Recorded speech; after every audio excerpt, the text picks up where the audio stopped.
जय श्री राम जी की। हम सब के मन में जो कुछ भी पाने की इच्छा है वो सब श्री रामचरितमानस में रखा है। आप सभी बिल्कुल सही सुन रहे हैं, सब रामचरितमानस में रखा हुआ है। यहीं से हमारे मन में इच्छा भी आ रही है, इन्हीं की भेजी हुई।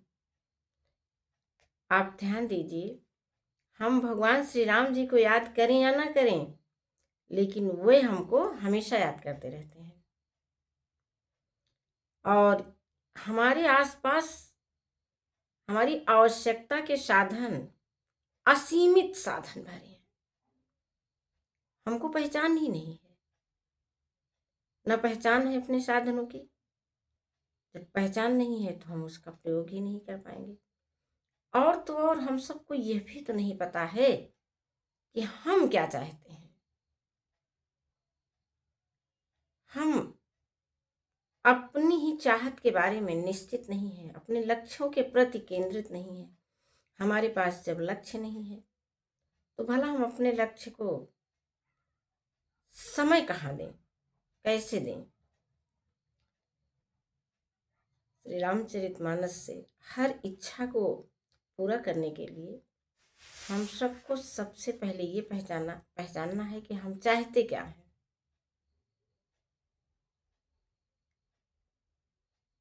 हमको क्या चाहिए। जिस दिन हम लोग ये जान जाते हैं उस दिन फिर हम उसी पर अपना समय देने लगते हैं, एकाग्र हो जाते हैं। समय और एकाग्रता ये हमारे लिए सबसे बड़ा साधन है, सर्वोत्तम साधन है इच्छा पूर्ति का। जिस दिन ये बात हम सभी को पता चल जाती है उसी दिन से हम अपनी इच्छाओं की पूर्ति के निकट पहुंचने लगते हैं। आजकल देखिए, इसी कारण हम सबको बड़ी मानसिक अशांति बनी रहती है। किस कारण? कि हम सब अपना लक्ष्य ही नहीं जानते, हमको पाना क्या है। उनके पास कोई चीज देखी, मुझे चाहिए। उनके पास मैंने कोई चीज देखी, मुझे चाहिए। हमें क्या आवश्यकता है ये हमको पता ही नहीं है। बस आज वो वाली चीज हमको चाहिए थी, कल उधर गए तो हमें वो वाली चीज चाहिए। इसी जाले में हम लोग उलझे रहते हैं, कुछ निश्चित ही नहीं हो पाता है। जिस दिन ये सब हम सब निश्चित कर लेंगे उस दिन सब कुछ स्वतः हमें प्राप्त होने लगेगा। ऐसा मन में निश्चय करके, विश्वास करके आप अपने घर में पूजा स्थल से श्री रामचरितमानस की पुस्तक उठाइए और फिर इस पुस्तक से ऐसे प्रणाम करिए जैसे हमने श्री राम और जानकी को ही पा लिया है।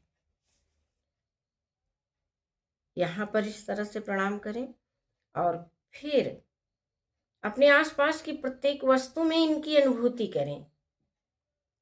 प्रत्येक वस्तु में, हर वस्तु में, वो हमारी खाने, बनाने, सोने, कोई भी वस्तु हो सकती है। रसोई घर में हम चलते हैं, वो जितने भी वहां साधन हैं वो सब हमारे सेवक हैं। श्री राम के रूप में सब हमारी सेवा कर रहे हैं। हम जानते ही नहीं, उनको सोचते हैं कि ये तो सब आए हैं हमारे दास की तरह हैं। उनसे जब हम दास नहीं, उनसे हम स्वामी की तरह बर्ताव करते हैं, हम उनके दास बन जाते हैं, हम उनके सेवक बन जाते हैं, बना देते हैं उनको स्वामी। तो स्वामी अपने आप को, वो खुद ही लगता है कि अब हम क्या दें इन लोगों को, और वे फिर सब स्वामी बन करके सब कुछ हमारे लिए हमारी इच्छा अनुसार देने लग जाते हैं। बस आप इन रहस्यों को समझिए तो ये सारे रहस्य हमारे पास आएंगे। श्री रामचरितमानस पाठ और श्री राम नाम जप से कहीं का भी कोई प्रकरण आप उठा लीजिए, पढ़ना शुरू कर दीजिए। हर एक चौपाई मंत्रवत है। आपका अंतःकरण जब शुद्ध हो जाता है, निर्मल हो जाता है, सर्वत्र राम के दर्शन आप करने लगते हैं, तो इन्हीं चौपाइयों में हमको अपनी सारी सुख समृद्धि दिखाई देने लगती है, सब प्राप्त होने लगता है। अन्यथा कोई हमको लाख इन चौपाइयों का अर्थ समझाता रहे, हम समझ में ही नहीं आता है। जब हम अपने मन मस्तिष्क को, अपने अंतःकरण को साफ कर लेते हैं, धुल लेते हैं, अरे इसमें तो हमने ना जाने क्या क्या भर रखा है, तो भला कहाँ समझ में आए मेरी।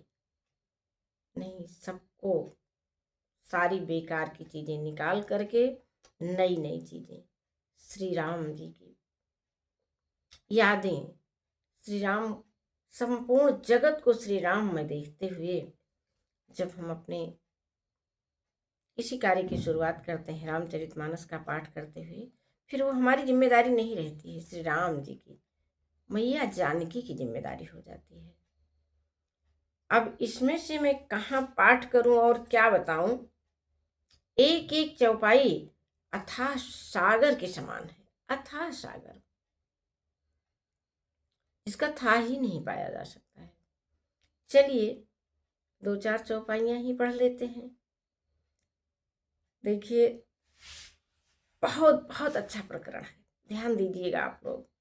भलो भलाई पै लहही लहही निचाई नीक, सुधा सराही अमरता गरल सराही मीक। भला भलाई ही ग्रहण करता है। अब बताइए, सारे सवाल हमको अपने आप से करने हैं।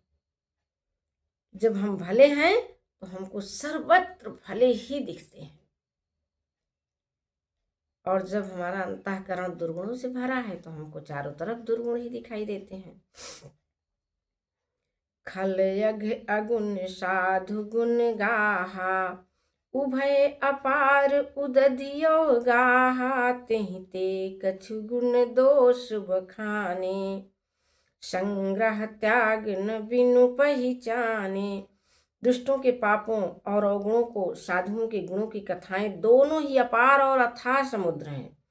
इसी से कुछ गुण और दोषों का वर्णन किया गया है, क्योंकि बिना पहचाने उनका ग्रहण या त्याग नहीं किया जा सकता है। तो आइए हम लोग भी कुछ इसमें से पहचानते हैं। भले उपोच सब विधि उपजाए, कनि गुण दोष वेद बिलगाए। भले बुरे सभी ब्रह्मा के पैदा किए हुए हैं, पर गुण और दोषों को विचार कर वेदों ने उनको अलग अलग कर दिया है। वेद, इतिहास और पुराण कहते हैं कि ब्रह्मा की यह सृष्टि गुण और गुणों से सनी है। कितनी बड़ी बात। हम जब किसी को दोष देने लग जाते हैं तो ये नहीं सोच पाते हैं कि हम भी तो वही हैं जो उसको कह रहे हैं। समझ में ही नहीं आता है। ऐसी ही बातें समझने के लिए श्री रामचरितमानस का पाठ हम सबको करना है। हम सभी इसमें पूर्ण समर्पण के साथ जब बैठते हैं तो हमें हर प्रकार की मानसिक सुख शांति प्राप्त होने लगती है। अतः आप सभी से अनुरोध है कि आप सब नित्य श्री रामचरितमानस का पाठ अवश्य ही किया करिए, हर प्रकार की शारीरिक, मानसिक, आर्थिक समृद्धि पाने के लिए। आज की कथा यहीं पर विश्राम। जय श्री राम जी।